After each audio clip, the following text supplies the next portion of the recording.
सेमंतक की कथा। सेमंतक की कथा कहते हैं किसी को कलंक लग जाए। एक कथा का प्रभाव है, किसी ने झूठा ही आरोप लगा दिया, चोरी लगा दी। अब वो कलंक किस रूप से निवृत्त होगा, तो सेमंतक कथा की श्रवण करने से वो कलंक दूर हो जाता है। अब कभी कभी भादों को जो चतुर्थी होती है ना, शुक्ल पक्ष की चतुर्थी, उसको कोई चतुर्थी का जो चंद्रमा देख लेता है तो निश्चित रूप से उसको कलंक लग जाता है। कभी कभी लग जाता है, कभी कभी नहीं भी लगता है। तो उससे कलंक को हटाने के लिए इस सेमंतक मणि की कथा को श्रवण कर लेना चाहिए। उससे फिर उसको कलंक लगने का भय नहीं होता। तो एक समय की बात है, सत्रजित नाम का एक राजा था। सत्रजितः सुतनया कृष्णा हेतकिल्बिषः सेमंतकेन मणिना स्वयं उद्धम्य दत्तवान। सुखदेव जी राजा परीक्षित से कहते हैं कि हे राजन, सत्रजित नाम का एक राजा था, यानी मतलब द्वारका नगरी का ही राजा था, सीमित राजा था, छोटा सा राजा था। तो वह अपनी पुत्री को भगवान श्री कृष्ण के लिए दे दिया था उसने, क्योंकि दोष को निवृत्त करने के लिए सेमंतक मणि के सहित भगवान श्री कृष्ण को अपनी पुत्री प्रदान कर दी थी। तो कहते राजा परीक्षित पूछते हैं किस प्रकार से सत्रजित को मणि की प्राप्ति हुई, किस प्रकार से उन्होंने अपनी पुत्री को दान दिया, किस प्रकार से दोष को मार्जन करने के लिए भगवान श्री कृष्ण को अपनी पुत्री का दान कर दिया। तो किसी काल विशेष में सत्रजित भगवान सूर्य की उपासना कर रहा था और भगवान श्री कृष्ण भगवान सूर्य का भक्त था सत्रजित। तो सत्रजित सूर्य भगवान उस सत्रजित को मित्र मानते थे और भक्ति भी था सत्रजित और मित्र भी मानते थे। ऐसे कर्ण भगवान सूर्य का भक्त था, उसी प्रकार सत्रजित भी सूर्य भगवान का भक्त था। और शाम्ब नाम का जो भगवान श्री कृष्ण का पुत्र है वो भी सूर्य भगवान का भक्त था। तो कहते हैं सत्रजित सूर्य का परम भक्त था, मित्र भी था। तो भगवान सूर्य उसके ऊपर प्रसन्न हो गए और प्रसन्न होकर के किसी काल विशेष में प्रातः काल स्नान करते हुए पूजा पाठ कर रहा होगा, नदी के किनारे, तालाब के किनारे, कहीं भी। तो उसी काल में पूजा करते करते भगवान सूर्य भगवान उसके सामने प्रकट हो गए। आकाश मंडल में तो है ही, तो पुरुष बनकर के उसके पास में आ गए और पुरुष बनकर के उसके पास में आकर के प्रसन्न होकर के एक सेमंतक मणि दे दी। कहते हैं वो सेमंतक 8 बार सोना प्रतिदिन देती थी। पूजा पाठ करने के पश्चात सेमंतक मणि प्रतिदिन उसके पास में 8 बार क्या सोना दे देती थी। 8 बार जानते हैं, बार एक बार का 4 भरी, यहाँ पर परिणाम लेकर इतना बार का सोना होता है, यानी 4 भरी का एक दान होता है। तो 4 भरी का दान का एक गुंजा, 5 गुंजा का एक पण और 8 पण का एक धरण, 8 धरण का एक कर्ष, 4 कर्ष का एक पल, 100 पल का एक तुला और 20 तुला का एक बार होता है। 20 तुला का 20 तुला कितना होगा, 20 तुला जितना भी सोना हो जाएगा उस 20 तुला का एक बार हो गया। ऐसे 8 बार सोना प्रतिदिन देती थी। हाँ, तो 1 किलो 600 ग्राम हो गए 8 बार में। 20 तुला का एक बार होता है। तो जितना भी, तो इतने दिन प्रतिदिन इतनी सोना अपने आप निकालते थे। वो पारस पत्थर होता है, पारस पत्थर तो लोहे को छू दो, तांबे का छू दो तो सोना बना देती है। पारस पत्थर में क्या हो जाता है, लोहे को छुआ दो, स्पर्श करा दो, सोना बन जाता है। अब ये अपने आप ही निकालते हैं। और कभी कभी पारद है, पारद को किसी विधि से और सिद्ध कर लो तो उससे भी सोना बन जाता है। तांबे के पात्र में सोना बन जाता है। तो ये विधि है सोना बनाने की। किसी ने कोई सीखता रहता है, कोई नहीं सीखता है। ग्रंथों में लिखा हुआ है, कभी आपको सीखना है तो ग्रंथ पढ़ लेना। सोना बनाना हो तो ग्रंथ में लिखा है विधि। तो कहते हैं वो सोना देते थे। अब वो कहते हैं सोना, अब किसी काल विशेष में अब वहाँ से जो मणि लेकर के आ गए सत्रजित को भगवान सूर्य ने सेमंतक मणि दे दी और सेमंतक मणि को लेकर के सूर्य भगवान तो चले गए अपने उसमें मार्ग में। अब सेमंतक उस मणि को गले में बांध करके अपने नगर में प्रवेश किया। तो नगर में प्रवेश जैसे किया तो उस मणि से इतना प्रकाश निकलता था तो मानो सूर्य भगवान ही साक्षात हैं। कोई व्यक्ति जल्दी देख नहीं पाता था। तो दूर से व्यक्ति, दूर से जितने भी बालक थे, सामान्य स्त्री पुरुष थे, बालक थे, उन्होंने देखा सूर्य भगवान श्री कृष्ण के दर्शन करने के लिए आ रहे हैं। तो दौड़ करके बालक के भगवान श्री कृष्ण के पास में आए। उस काल में भगवान श्री कृष्ण चौपर खेल रहे थे। कहा, हे कृष्ण, देखो देखो देखो, तुम्हारा दर्शन करने के लिए सूर्य भगवान साक्षात आ रहे हैं। तो भगवान श्री कृष्ण ने तो पहले ही जानते थे कि सत्य सूर्य भगवान नहीं है। अच्छा, इसलिए क्यों? क्योंकि भगवान श्री कृष्ण जब से द्वारका में थे तब से कोई ना कोई ऋषि, न कोई देवता दर्शन करने के लिए आते जाते थे। इसलिए भगवान सारे बच्चों को यही वहाँ के स्त्री पुरुषों को यही मालूम था कि कोई ना कोई दिव्य पुरुष भगवान का दर्शन करने आते रहते हैं। इसलिए सारे वो वहाँ के नगर के बालकों ने भगवान श्री कृष्ण के पास में गए और कहने लगे, तुम्हारे दर्शन करने के लिए देवता सूर्य भगवान आ रहे हैं। जब ऐसा कहा तो बालकों की वाणी सुनकर कहा, नहीं, ये सूर्य भगवान नहीं है बल्कि सत्यजित है। तो सत्यजित वहां से नगर से होता हुआ अपने घर में गया और घर में जाकर के ब्राह्मणों से न उस मणि की पूजा पाठ करवाई और उस मणि को कहाँ रख दिया? अलमारी में रख दिया। और प्रतिदिन वो 8 सोना देती थी तो दान पुण्य करता था। अब एक दिन क्या हुआ, भगवान श्री कृष्ण ने उस मणि को मांग लिया। हे सत्यजित, तुम यहाँ के राजा कौन है? उग्रसेन है, और हम राजा को सोने की जरूरत पड़ती है, तो तुम्हारे लिए तो कोई जरूरत नहीं पड़ती। इसलिए इस मणि को उग्रसेन राजा को दे दो, मुझको दे दो, तो उग्रसेन राजा को दे दो। तो भगवान श्री कृष्ण जब मांगे, याचना करी, तो नहीं दिया उसने। तो नहीं दिया तो उसके बाद में शंका ही बैठ गई, कोई कहीं हो सकता है भगवान श्री कृष्ण मेरे से मणि छीन न ले, क्योंकि भगवान बलवान है। शंका तो बैठ गई, किंतु उसने दी नहीं। जब नहीं दी तो कुछ काल में व्यतीत हुआ। उस सत्यजित का एक छोटा भाई था प्रसेन, दोनों बड़ा प्रेम था। प्रसेन ने कहा कि हे भाई, मेरे को मणि दे दो, मैं शिकार खेलने के लिए जंगल में जा रहा हूँ। अब जंगल में मणि बांध करके शिकार खेलने के लिए गया। अब ये भी कोई बुद्धिमानता नहीं है कि जंगल में जाए, मणि लेकर के जाए, धन लेकर के शिकार खेलने के लिए जंगल में जाए। ये कोई बुद्धिमत्ता बिल्कुल भी नहीं है, क्योंकि जंगल में चोरी मिल सकते हैं, डाकू मिल सकते हैं, छीन भी सकते हैं। और अकेला व्यक्ति है, घर में रहती है, सुरक्षित है, बस्ती के बीच में व्यक्ति सुरक्षित है मणि। किंतु वो घर से बाहर व्यक्ति गया है, जंगल में गया है, तो वहां तो संपत्ति छीनने का डर बना रहता है। तो प्रसेन था, वो मणि को लेकर के बांध करके शिकार खेलने के लिए गया और अकेला गया था घोड़े पर बैठ करके। जब वहां पर गया तो एक उस को जैसी जंगल में गया तो शेर ने हमला कर दिया। तो शेर ने हमला कर दिया तो प्रसेन को भी खा गया और घोड़े को भी खा गया। अब उस मणि को कहते हैं, शेर खाने के पश्चात थोड़े बहुत हड्डी मंडी छोड़ दिया उसने वहीं पर।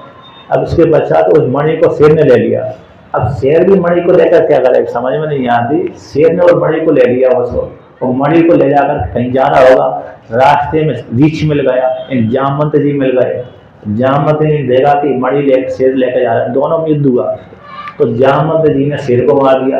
यद्यपि रीछ कमजोर होता है, शेर बलवान होता है, किंतु जामवंत जी तो मैं तो कई हजार हाथियों का बल था, वो तो सामान्य नहीं है। इसलिए उन्होंने शेर को मार दिया और मार करके मणि छीन ली। मणि अपने जहाँ पर मारी थी, जहाँ पर शेर को मारा था, वहीं पर गुफा थी, वहीं पर वो रीछ है। जामवंत जी रहते थे, अपने परिवार के साथ रहते थे। उन्होंने उस मणि को ले जाकर के अपनी गुफा में रख दिया और बच्चों को दे दिया, और बच्चों को खेलने का सामग्री बना दिया। उन्होंने देखे एक विशेष पत्थर है, चमकदार है, चमकदार बच्चों को खेलने के लिए दे दिया, और वो बच्चे उस मणि से खेलते रहते थे। अब इधर प्रसेन शाम को लौट करके नहीं आया। 1 दिन हो गया, 2 दिन हो गया, 3 दिन हो गया। प्रसेन जब लौट करके नहीं आया तो द्वारका नगरी में प्रसेन सत्यजित ने ये सोच कह दिया, अपनी पत्नी से कहा, निश्चित रूप से मेरे भाई को कृष्ण ने मार दिया मणि के लोभ में।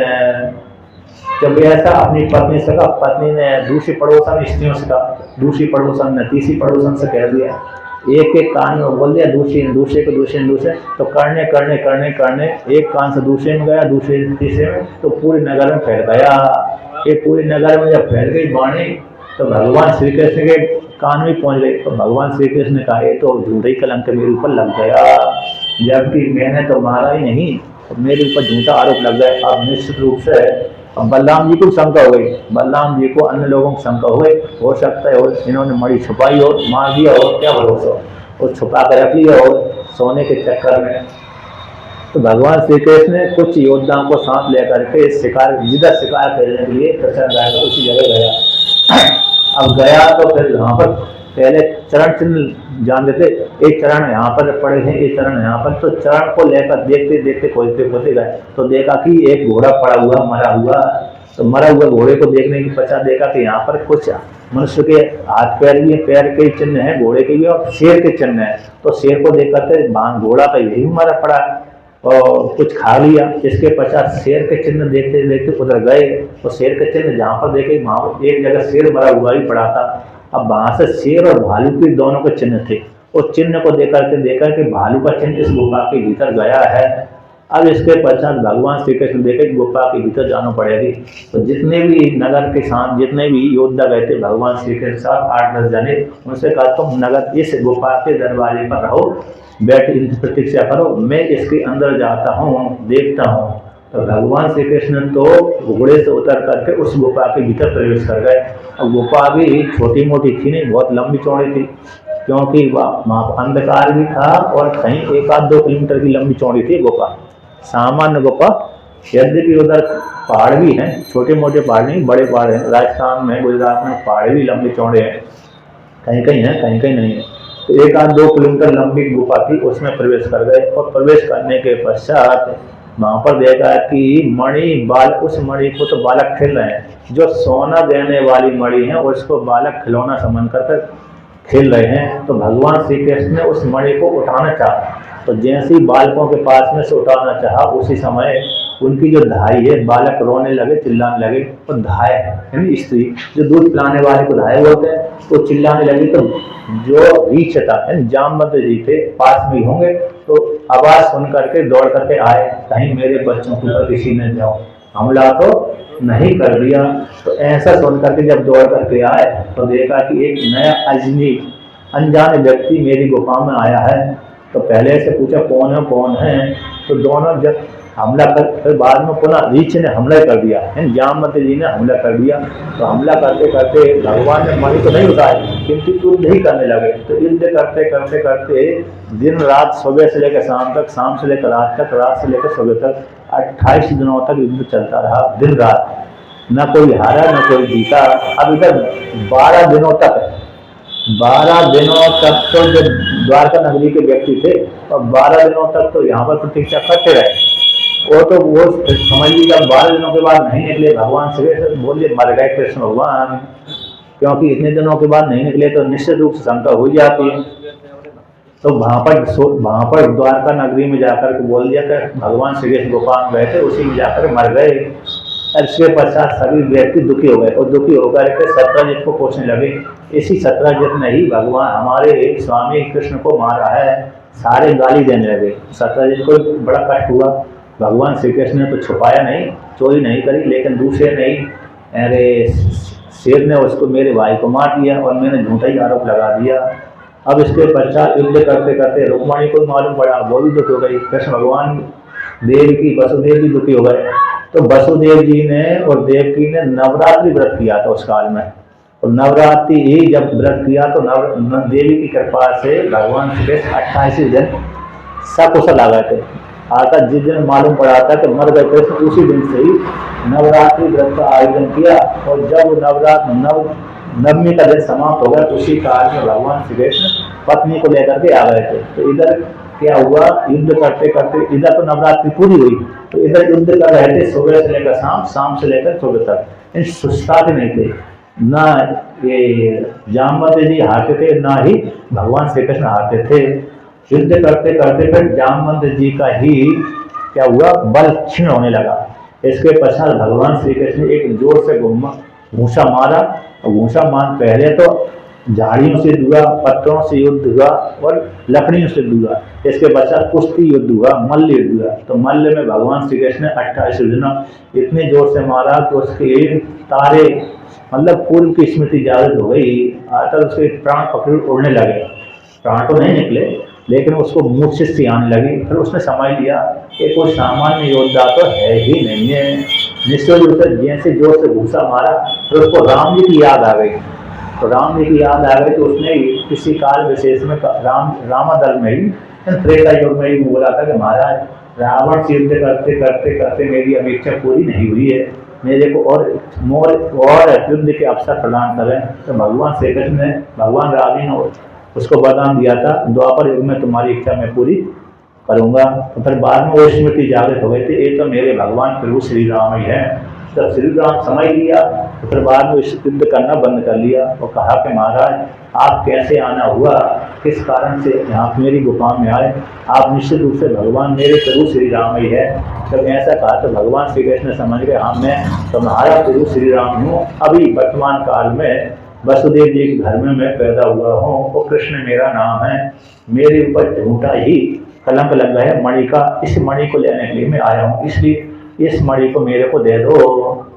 तो जामवंत जी ने कहा ठीक है मणि तो मैं दूंगा, लेकिन मैं दहेज के रूप में दूंगा, आप मेरी पुत्री को ले जाइए, मेरी जो कन्या रत्न है उसको ले जाइए, इसके दहेज के रूप में मैं मणि दूंगा, ऐसे मणि मैं नहीं दूंगा। तो भगवान श्री कृष्ण ने तब दूसरी पत्नी को लेकर साथ आ गए, यानी जामवंती को भी लेकर आ गए और मणि को भी लेकर आ गए।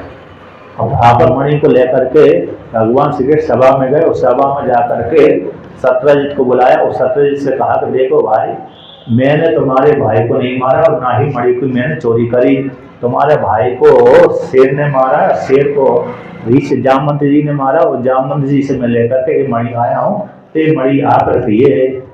तो सत्यजित ने सभा की बीच में मणि ले ली और लज्जित होकर के अपने घर में आ गया। अब उसको चैन नहीं हुई। अब इधर तो एक दूसरी जामवंती को लेके आए, पहला विवाह तो भगवान श्री कृष्ण का रुक्मिणी के साथ होगा, दूसरा विवाह जामवती जो थी रीछ की पुत्री थी, बाल माल बड़े होंगे, महाकृष्ण आदि कराया, सुंदर स्त्री बनाया और भगवान श्री कृष्ण के साथ विवाह किया।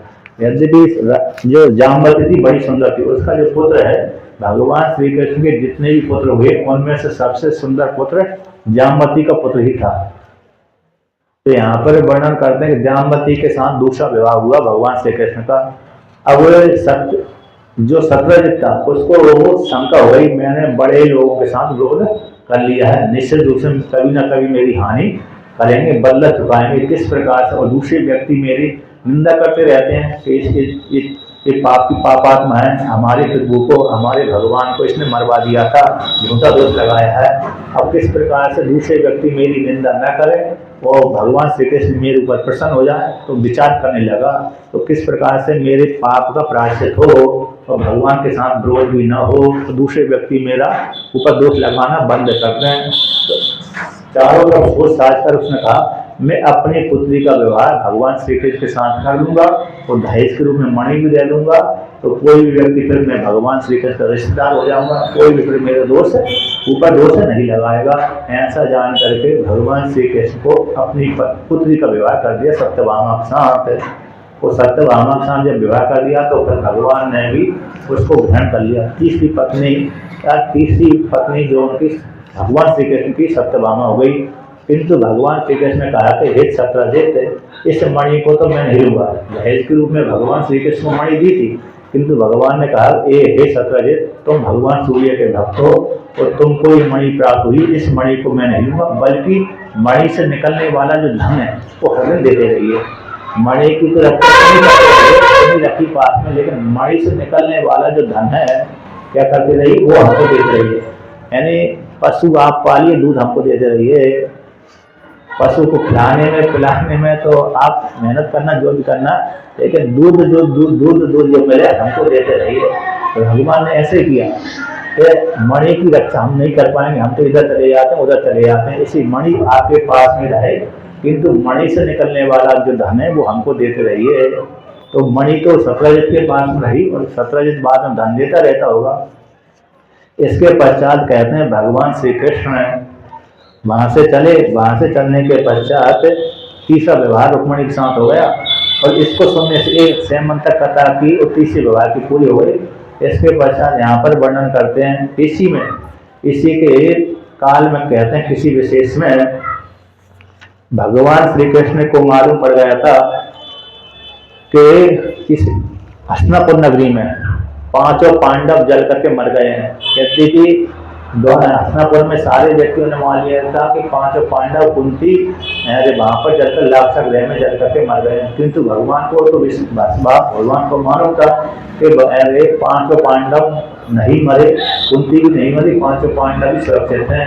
और विदुर जी को मालूम था, विदुर जी ने योजना बनाई थी कि पांडव मरे ना, किंतु दुर्योधन करने की और धृतराज की चाल थी कि ये पांचों पांडव मर जाए तो मेरे पुत्र को राज निर्विवाद ही प्राप्त मिल जाए। इसलिए अन्य सारे लोगों ने तो कौरवों ने जान लिया कि पांचों पांडव मर गए, किंतु विदुर जी को भगवान श्री कृष्ण को मालूम था कि पांचों पांडव बच गए। फिर भी भगवान श्री कृष्ण ने उन पांडवों के प्रति दया करने के लिए, कृपा करने के लिए, उनके अन्य कार्य करने के लिए कहाँ पर गए? हस्तिनापुर गए। हस्तिनापुर में जाकर के सभी को सांत्वना दी और देने के पश्चात भगवान श्री कृष्ण ने, बलराम जी ने, दोनों ने पांडवों के लिए जो कृत्य कर्म करना चाहिए, भुआ के लिए जो कृत्य कर्म करना चाहिए, वो सारे कर्म किए। अब जब भगवान श्री कृष्ण तो हस्तिनापुर में थे, अब इधर है सत्रह जी यहाँ पर है, अक्रूर जी, कृतवर्मा और ये तीन है सतधर्मा। अक्रूर जी ने, सतधर्मा ने और कृतवर्मा ने तीन योजना बनाई। योजना बनाई के देखो, अक्रूर जी ने कहा, हे सतधर्मा, जैसे सत्यजित का भाई मर गया उसी प्रकार से उसी के साथ उसका भाई भी सत्यजित को है। जैसे सत्यजित का भाई कृष्ण मारा गया है, जिस लोग को चला गया, उसी प्रकार से उसका भाई भी क्यों ना चला जाए। ये सत्यजित बड़ा दुष्टात्मा है, इसने अपनी पुत्री का विवाह मेरे को दे दिया था और बड़ा धोखेदार है, और मेरे को दे करके, मेरे को दान करके कृष्ण को इसने मेरी पत्नी को कृष्ण के साथ विवाह कर दिया। ये अक्रूर जी बोलते हैं। पहले वाक्यदत्त होती है, पहले कन्या को क्या कर देते थे, कभी कभी वाक्यदत्त हो जाती थी। ऐसे अर्जुन की पत्नी जो उलूपी है, वह भी वाक्यदत्त थी। अतः किसी दूसरे के साथ मैंने अपनी पुत्री का विवाह तुम्हारे साथ कर दिया, बोल दिया, तो अजी एक वाक्यदत्त हो गई। उसी प्रकार से अर्जुन का विवाह जो उलूपी से हुआ था, तो उसको एक सर्प के साथ उसका विवाह होने वाला था, किंतु सर्प को गरुड़ ने खा लिया, इसलिए वो दूसरे की पत्नी बनने वाली थी तो नहीं बन पाए, इसी पर अर्जुन की पत्नी बन गई। तो यहाँ पर भी अश्वत्थामा, यहाँ पर भी जो सत्यजित था उसने पहले से बोल दिया था, अक्रूर जी ने मान लिया था कि तुम्हारी पुत्री मुझको दे देना, आकर मेरे साथ विवाह कर देना, और सत्यजित ने भी स्वीकार कर लिया था। किंतु भगवान श्री कृष्ण के साथ विवाह विरोध हो जाने से अपनी पुत्री का विवाह किसके साथ कर दिया? कृष्ण भगवान के साथ कर दिया। तो अक्रूर जी थोड़ी चिढ़ गए थे, उसने कहा कि इसने अपनी पुत्री को भगवान श्री कृष्ण को दे दिया है, अब क्यों ना इसको भी मृत्यु हो जाए। ऐसा जान करके सतधर्मा को पटा लिया और अपने पक्ष में मिला दिया। कहा कि सत्यजित को क्यों ना मार गया, उसकी मणि छीन जाए, मणि छीन लो और उसको उस लोक में पहुंचा दो। तो रात कहते हैं इस प्रकार कृतवर्मा, सत्यजित और अक्रूर जी ने तीनों ने योजना बना करके सतधर्मा को क्या कर दिया? उकसा दिया। और सतधर्मा भी उसके ऊपर मृत्यु मंडरा रहे थे, तो उसने भी उनकी बात मान ली, हाँ में हाँ मान ली। तो रात्रि के समय गया और सत्यजित को सोते समय पकड़ा और पकड़ कर मार दिया। उनकी स्त्रियों ने कहते हैं विरोध किया, पकड़ा, रोका, किंतु रोक ही नहीं पाए और सत्यजित को मार करके मणि ले करके वहां से आ गया। अब ले जा करके आया, किंतु मणि को उसने अक्रूर जी को दे दिया, अपने साथ में नहीं रखा। अब जैसे ही सत्यभामा को मालूम पड़ा कि मेरे पिता का हत्यारा सतधर्मा है, वह रथ पर बैठ करके सीधा हस्तिनापुर गई और हस्तिनापुर जा करके कृष्ण भगवान से कहा कि मेरे पिता को सतधर्मा ने मार दिया। तो ऐसी सुनकर के भगवान श्री कृष्ण बलराम जी दोनों पुनः द्वारका नगरी आए और द्वारका नगरी में आकर के उसको मारने के लिए चले। तो जैसे सतधर्मा को मालूम पड़ा कि भगवान श्री कृष्ण मेरे को मारने के लिए आ रहे हैं, तो उसने सतधर्मा ने कृतवर्मा से कहा मेरी रक्षा करिए। कृतवर्मा ने कह दिया कौन बड़े के साथ विरोध करेगा, आकर कृष्ण भगवान से हम तुम्हारी रक्षा नहीं कर सकते। पहले तो इन दोनों ने उकसाया था, कृतवर्मा ने और अक्रूर जी ने उकसाया था हम तुम्हारी रक्षा करेंगे। जब सत्यजित को मार दिया, फिर बाद में इन्होंने अपना हाथ खींच लिया। अब इसके कृतवर्मा ने निश्चित कर दिया मैं रक्षा नहीं कर सकता, आकर बड़े के साथ विरोध कैसे करूंगा। जिससे भगवान श्री कृष्ण ने कंस को मारा है उनके साथ टक्कर कौन लेगा। इसके पश्चात कृष्ण भगवान ने पूरा पूरा जवाब दे दिया, अक्रूर जी के पास में गए। तो अक्रूर जी ने कह दिया, भाई हम तो तुम्हारा साथ नहीं दे सकते। जिस भगवान श्री कृष्ण ने इतना पर्वत उठा लिया, अकेले नहीं, छोटे से 7 वर्ष के बालक ने पर्वत उठा लिया, कंस को मार दिया, बड़े बड़े योद्धा को मार दिया, और उसमें युद्ध में जरासंध को हरा दिया, कई बार हरा दिया। उनके साथ कौन टक्कर लेगा, हम तो आपकी रक्षा नहीं कर सकते। उससे इधर से निराश हो गए, उधर से निराश हो, मरवाने वाले दोनों ही थे। अक्रूर जी भी मरवाने वाले थे, भगवान मरवाने वाले थे, और उकसा दिया। उकसाने के पश्चात उन्होंने हाथ खींच लिया, लेकिन उसने मणि क्या करी, मणि तो अक्रूर जी के पास छोड़ दिया, और ऐसे घोड़े के ऊपर बैठा, रथ के ऊपर बैठा, घोड़े के ऊपर बैठा, जो एक दिन में 100 योजन लंबी रास्ता पार कर ले। तो 100 योजन कितने हो गए, एक योजन में कितने किलोमीटर होता है? 4 कोस, 4 कोस तो 3 किलोमीटर, 4 कोस होता है, 4 को फिर 3 से भाग लो, 1800 किलोमीटर, 1200 किलोमीटर एक दिन में चलने वाला घोड़ा। सिंधु देश के जो घोड़े होते हैं ना, सिंधु देश के घोड़े एक दिन में 1200 किलोमीटर चलते हैं, वहाँ की विशेषता है। वहाँ भी जो पैदा होंगे, सिंधु देश के घोड़े जो पैदा होंगे, उनकी योग्यता रहती है कि एक दिन में 1200 किलोमीटर पार कर जाएंगे। तो ऐसे घोड़े पे बैठ गया जो 1200 किलोमीटर दूर चले। तो कृष्ण भगवान से डर के मारे भागा, कहाँ पर पहुंचा, अयोध्या से चला मथुरा से, अब वहां से द्वारका नगरी से चला, और विदर्भ जहाँ पर है जनक राजा का देश है, कहाँ पर है, मिथिला नगरी है, विदेही राज, नेपाल और बिहार का बॉर्डर है। नेपाल और बिहार के बॉर्डर को जनक राजा का देश कहते हैं। तो वहां पर है, मिथिला नगरी में गया, विदर्भ देश मिथिला नगरी में गया। तो भगवान श्री कृष्ण भी, बलराम जी भी एक रथ पर बैठ करके उसके पीछे पीछे गए। तो वहां पर जाकर के उसका घोड़ा भी मर गया, रथ भी टूट गए, तो पैदल पैदल भागा। तो भगवान श्री कृष्ण भी उसके पीछे पीछे चल लेकर वो भी रथ से उतर के पैदल पैदल भागे, और पैदल पैदल भागे। तो वहां पर जाकर भगवान श्री कृष्ण पीछे जल्दी पकड़ लिया, और पकड़कर सीधा सुदर्शन से काट दिया, उसका सर मार दिया। मारने के पश्चात फिर उसको कहते हैं मणि देखी, तो मणि उसके हाथ में थी नहीं, शरीर में बंधी नहीं थी। भगवान बलराम जी के पास में आया, कहा हमने इसको गलत ही मार दिया, इसके पास में तो मणि है ही नहीं है। तो बलराम जी ने कहा कि देखो अब वहीं पर जाकर के पूछते हैं किसके पास में है रहते हैं। तो बलराम जी ने कहा कि मेरा मित्र है, मिथिला नगरी का राजा था, मेरा मित्र, वो बहुत दिनों से मेरे को बुला रहा, मैं तो इधर जा रहा हूँ, तो तुम द्वारका नगरी में जाओ लौट करके। तो भगवान बलराम जी तो मिथिला नगरी में चले गए, अपने राजा से मित्र से मिलने के लिए। उसने स्वागत सत्कार किया, और बहुत दिनों के बाद वहीं रहे, बहुत दिनों के बाद लौट कर आए। इधर सत्यभामा से कहा कि तुम्हारे जो मणि तो उसके पास नहीं मिली, किंतु आकर के भगवान श्री कृष्ण ने जो 17 जग के अन्य कार्य किए, श्रेष्ठ कार्य किए, क्योंकि उसका कोई पुत्र नहीं था, सत्यभामा का कोई भाई नहीं था, अकेली पुत्री थी। एक कल्प में 10 पुत्रियां थी, एक कल्प में एक ही थी। तो भगवान श्री कृष्ण ने उसके सारे कार्य किए। अन्य जो पितृ संबंधी कार्य होते हैं और देह संबंधी कार्य होते हैं, मरण मरने वाले जो कार्य होते हैं, सारे कार्य किए।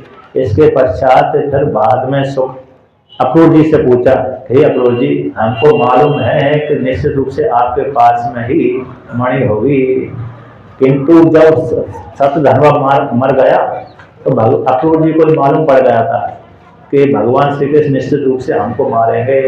तो अक्रूर जी द्वारका नगरी छोड़ कर भाग गए, और भाग गए तो कहाँ पर जाकर रहने लगे, काशी में जाकर रहने लगे। अब इधर इसके पश्चात कहते हैं कुछ दिनों के बाद वहाँ पर द्वारका नगरी में भी, तो द्वारका नगरी में भी अकाल सा पड़ने लगा, और फिर रोग आदि आने लगे। तो कुछ लोग कहने लगे कि अक्रूर जी के न रहने से द्वारका नगरी में बहुत यानी कष्ट आने लगे, निश्चित रूप से अक्रूर जी को बुलाया जाए।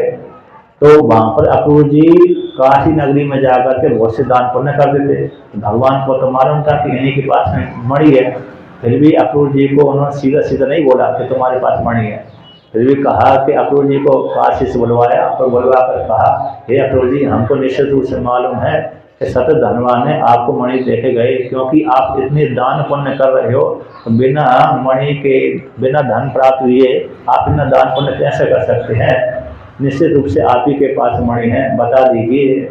और हाँ, हम आप इस सब इतना इतना अकेला बता दीजिए कि मणि हमारे पास में है, हम आपसे मणि नहीं लेंगे। तो जब ऐसा आश्वासन दे दिया मणि नहीं लेंगे हम, अपना इतना अकेला आप बता दीजिए जिससे बलराम जी विश्वास कर लें कि मेरे पास में मणि नहीं है।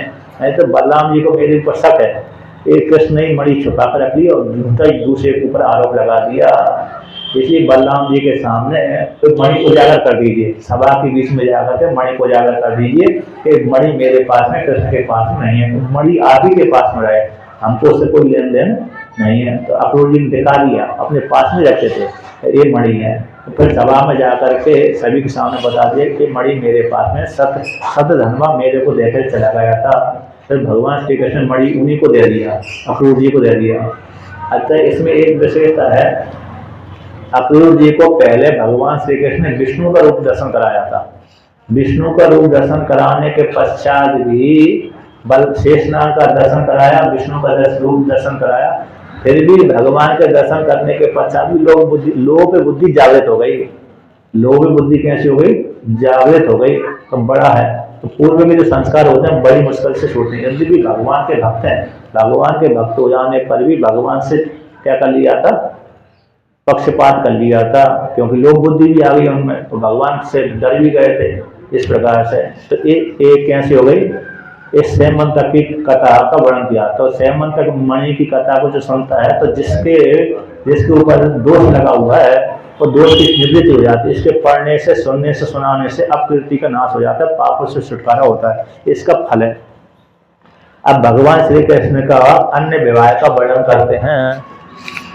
तो कहते हैं अन्य विवाह कालिंदी के साथ हुआ। पहला विवाह रुक्मणी के साथ, दूसरा विवाह जामवती के साथ, तीसरा विवाह सत्यभामा के साथ, चौथा विवाह है कालिंदी यानी यमुना की पुत्री कालिंदी के साथ। यमुना तो वही है, सूर्य भगवान की पुत्री कालिंदी के साथ यमुना का जो विवाह है भगवान श्री कृष्ण के साथ हुआ।